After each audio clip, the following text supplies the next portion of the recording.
Morning and welcome back to Sunday vlog. So friends, आज Sunday के breakfast में मैं बना रही हूँ यहाँ पे दाल लेफ़्ट ओवर दाल के पराठे।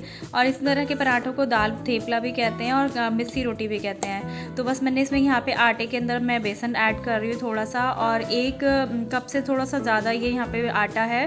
और इसमें मैंने यहाँ पे 1 स्कूप बड़ा वाला स्कूप बेसन मिलाया है और इसके अंदर ऐड करूँगी। यहाँ पे मैंने प्याज काट के रखा हुआ है और बहुत सारा धनिया काट के रखा हुआ है। और फ्रेंड्स, इसके अंदर ऐड करूँगी मैं ये लेफ़्ट ओवर दाल। ये मसूर की दाल है। तो जब भी आप कोई दाल पराठा बनाना चाहें तो आप इस तरह से मिक्स करके दाल पराठा बना सकते हैं। और थोड़ी सी हरी मिर्च इसमें मैंने बारीक बारीक करके डाली है। आप चाहें तो इसमें अदरक के जूलियन भी ऐड कर सकते हैं। मैंने नहीं डाले क्योंकि बच्चों को ज़्यादा पसंद नहीं है।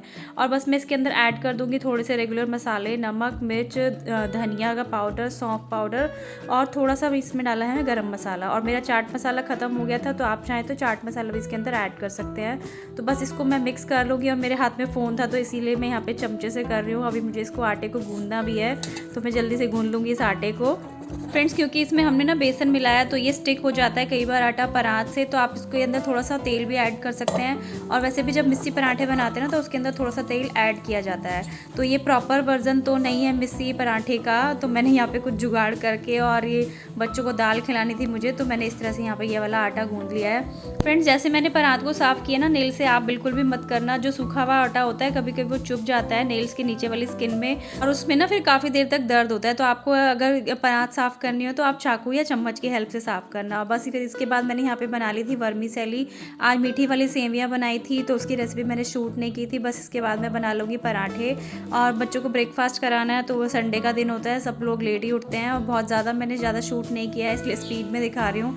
तो क्योंकि इसके पराठे बहुत सिंपल तरीके से बनते हैं, बस सिंपली इसको बेलना है और फिर उसके बाद इसको सेकना है।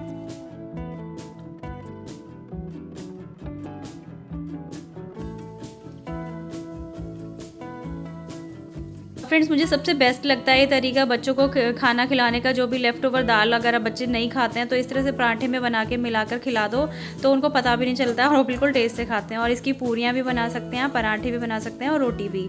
और इसकी रोटी भी बनाओ और उसके ऊपर बटर और घी लगा के खाओ ना किसी भी सब्ज़ी के साथ, तो बहुत टेस्टी लगती है। और सब्ज़ी की ज़रूरत ही नहीं होती है, क्योंकि इसके अंदर प्याज वगैरह भी डल जाते हैं। जिंजर डाल लो, आप अदरक डाल लो, तो बहुत सब चीज़ों का टेस्ट इसमें बहुत ही अच्छा आता है। सर्दियों में ना पराठे खाने का मज़ा ही अलग होता है। तो गर्मा गर्म पराठे कोई सर्व करता रहे, खाते रहो, तो मज़ा ही आ जाता है। लेकिन बस हमारी किस्मत में कहाँ है, हमें तो पहले खिलाने होते हैं फिर खाना होता है। और इधर मान्या ने भी पूजा कर ली थी, वो नहा के आ गई थी। और बस यहाँ पे कान्हा जी के कपड़े वगैरह चेंज करके स्नान करा के उसने मंदिर में जोत जला दी है। और यहाँ पे देखो 3-3 धूप बत्ती लगाई हुई है। पूरा मंदिर में बिल्कुल धुआं धुआं हो रखा था।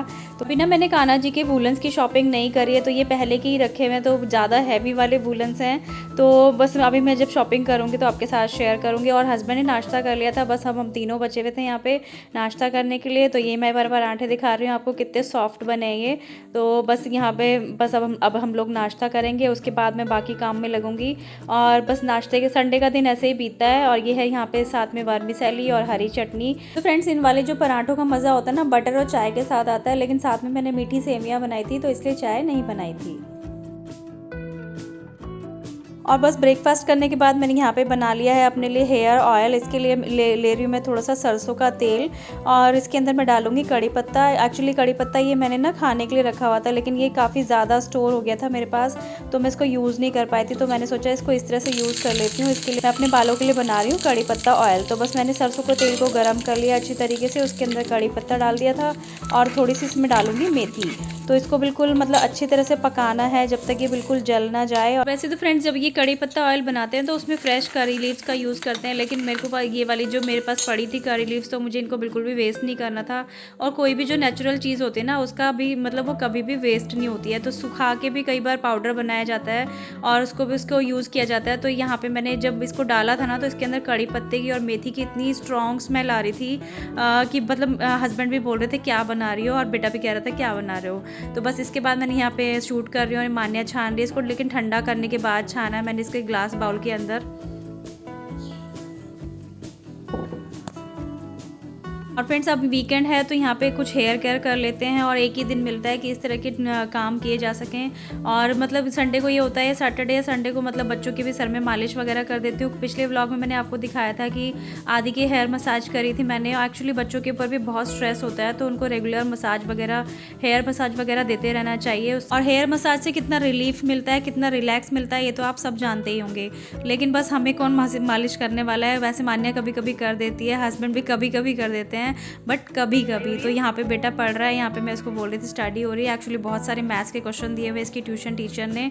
और बस यहाँ पे अब मैं हस्बैंड के सर में तेल लगाने के लिए आ गई हूँ और ये यहाँ पे नेल्स कटिंग कर रहे हैं। फ्रेंड्स वैसे तो इनके सिर में मुझे बजाज आमंड ऑयल लगाना था, लेकिन मुझे वो पता नहीं मैं कहाँ रख के भूल गई, कैमरा वगैरह सेट करने के चक्कर में बिल्कुल भी नहीं मिला। तो फिर मैंने यही वाला हेयर ऑयल लगा दिया। तो ये बोल रहे थे काफ़ी स्ट्रॉन्ग स्मेल आ रही है और मेथी जो होती है ना बहुत ही अच्छी होती है बालों के लिए। मैंने कहा यही लगवा लो, आपके भी तो बाल सफ़ेद होने लग गए हैं। तो वैसे फ्रेंड्स किसी ने भी नहीं बताया कि जो बाल जब झड़ते हैं तो उसके लिए क्या रेमेडीज़ यूज़ करनी चाहिए। तो फ्रेंड्स अगर आपको किसी को पता हो कि किसी चीज़ को यूज़ करने से क्या फ़ायदा होता है बालों के लिए, तो प्लीज़ मुझसे ज़रूर शेयर कीजिएगा। फ्रेंड्स संडे का ही दिन बस ऐसा मिलता है कि यहाँ पे हस्बैंड को रिलैक्स मिलता है और काफ़ी संडे ऐसे होते हैं कि ये इन्हें जाना पड़ता है किसी मीटिंग के लिए या किसी इवेंट के लिए। तो बस आज बहुत दिनों बाद घर में थे तो मैंने कहा चलो इनके सर में भी मालिश कर देती हूँ। जिसके बाद तो ये धूप में बैठ गए 1 घंटा, और बट मुझे कहाँ टाइम मिलने वाला था। मैंने बाकी किचन के काम किए और वर्लपूल वाले भैया भी आए थे वॉशिंग मशीन के मतलब ठीक करने के लिए। एग्जीक्यूटिव को बुलाया था क्योंकि बहुत दिन से परेशान कर रही थी मेरी वॉशिंग मशीन। तो बस मैं नहा के आई थी तो उन वाले भैया को समझाना कि क्या दिक्कत हो रही है मशीन में। इस सब में आधा घंटा ऐसे ही निकल गया और उसके बाद बस मैं अब यहाँ पे आई हूँ कॉम करने के लिए। तो बाल थोड़े बहुत सूख गए थे और थोड़े बहुत गीले थे और जो बालों का टेक्सचर आज मुझे फील हो रहा था ना फ्रेंड्स, मतलब इतने सॉफ्ट हो गए थे एक बार तेल लगाने से। अगर आप इस तरह से तेल लगाने के बाद स्टीम ले लो या फिर हॉट टॉवल रख लो अपने बालों के ऊपर, सिर के ऊपर, तो बाल और भी अच्छे हो जाते हैं। तो फ्रेंड्स मैं इसको रेगुलर करने की कोशिश करूँगी। बस इसके बाद मेरा थोड़ा बेसिक सा मेकअप हो रहा है। और फ्रेंड्स इस बार जो मेरे घर पे सर्विस करने के लिए भैया आए थे ना वर्लपूल के, तो उनको बिल्कुल भी मतलब वे ऑफ टॉकिंग बिल्कुल भी अच्छा नहीं लगा मुझे।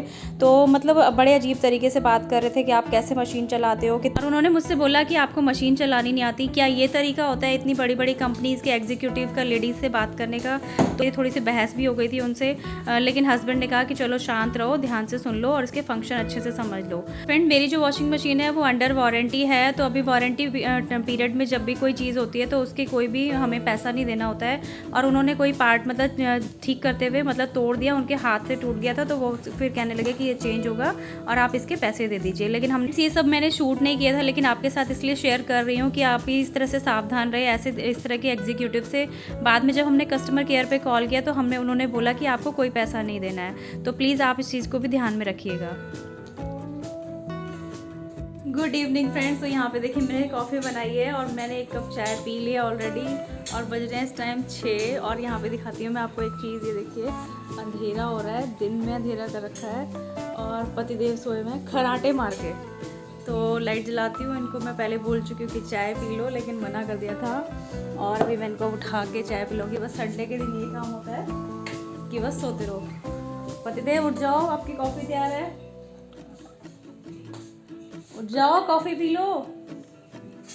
ये नहीं कि संडे के दिन कहीं घुमा के ले आए हैं, कुछ काम कर लें। 4 बजे इन्होंने मतलब 4 बजे से लेके 6 बज रहे हैं और अब तक सो रहे हैं। माय गॉड, देखिए क्या करता है मेरा पति संडे के दिन। बड़ी देर इतना कौन सोता है बेचारा, क्या करे, एक ही दिन मिलता है ना आराम करने के लिए।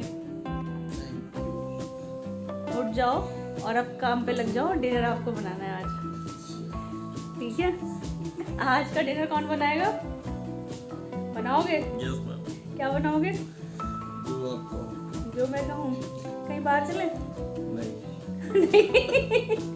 डर गए क्या? क्या बनाओगे? कुछ स्पेशल बनाओगे तो बाहर नहीं चलेंगे, नहीं तो बाहर चलेंगे। स्पेशल बना लेंगे। ओके। और अब हम लगते हैं बाकी के कामों में। मुझे करने हैं बहुत सारे कपड़े तय। और फ्रेंड्स यहाँ पे ना मैं बार बार मेरे मुंह से चाय निकल रहा था, मैंने निकले कॉफ़ी बनाई थी क्योंकि इन्होंने मुझे बोला था कि आज मैं शाम को कॉफ़ी पीऊँगा, तो इनका मन कर रहा था। कभी कभी कॉफ़ी पीते हैं मैं और ये, मतलब ज़्यादा नहीं पीते हैं, चाय ज़्यादा पीते हैं। तो बस उसके बाद में यहाँ पे लग गई हूँ कपड़े फोल्ड करने में। और लंच करने के बाद ना मैं छत पे चली गई थी, वहाँ पे मेरी एक फ्रेंड मिल गई और 2 घंटे के बाद जब मैंने आके देखा ना तो ये सोए हुए मिले थे मुझे। तो बस संडे के दिन इनका दिन तो ऐसे ही बीतता है और हमारा संडे कब आता है मुझे नहीं पता चलता। फ्रेंड्स काफ़ी टाइम बाद इस तरह से गप्पे मारे मैंने अपनी फ्रेंड के साथ और काफ़ी रिलैक्स हो जाता है अपने फ्रेंड से बात करके। तो व्लॉग भी मैंने कोई एडिट नहीं किया था, तो रिलैक्स करने के लिए कभी कभी इस तरह की एक्टिविटी कर लेनी चाहिए। तो देखिए फ्रेंड्स सारे कपड़े तय हो गए हैं और ये अपनी बुक लेके बैठ गए हैं। बुक दिखाना अपनी, कौन सी पढ़ रहे हो? लोक व्यवहार। खाना कब बनाओगे? मैं तो हमेशा अच्छा बनाती हूँ, आज आप बना दो। चलिए भैया, ये तो अपनी बुक पढ़ने में बिजी है, अब हमें काम करना है, किचन में डिनर बनाना है। और इस ब्लॉग का यहीं पे एंड करती हूँ। आपसे नेक्स्ट ब्लॉग में मिलूंगी, तब तक के लिए be happy, stay tuned and bye bye. Bye bye.